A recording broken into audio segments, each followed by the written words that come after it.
சிவகார்த்திகேயனுக்கு எதிரா நம்ம சமூக வலைத்தளங்கள்ல பயணிக்கிறோமா? அதாவது சிலர் திரிக்க ஆரம்பிக்கிறாங்களா?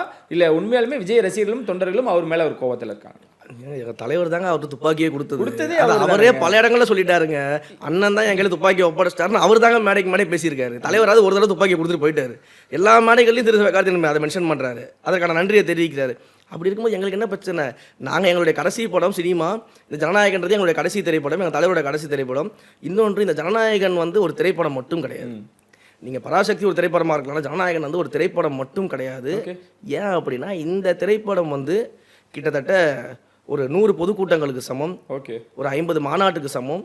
அது மக்கள்கிட்ட கொண்டு போய் சேர்க்கக்கூடிய அந்த அரசியல் கருத்து, மக்கள் எந்த மாதிரியான ஒரு டேக்அவே எடுத்துட்டு வரப்போறாங்க, அது அந்த தேர்தலில் எப்படி பிரதிபலிக்க போகுதுன்றது படம் வந்ததுக்கப்புறம் நீங்க பார்ப்பீங்க. இல்ல இதுதான் ஒரு நம்பிக்கை கொடுக்கும் அப்படின்றத ஹெச் வினோத் சொல்றதை இதோட கனெக்ட் பண்ணிக்கிறேன். ஏன் அப்படி அது வந்து ஒரு பிரச்சார படமாவோ இல்ல வந்து கேப்டன் அவர்கள் வந்து படத்துல வந்து இந்த ஐயா எம்ஜிஆர் அவர்கள் வந்து படத்தில் நடிக்கலையா?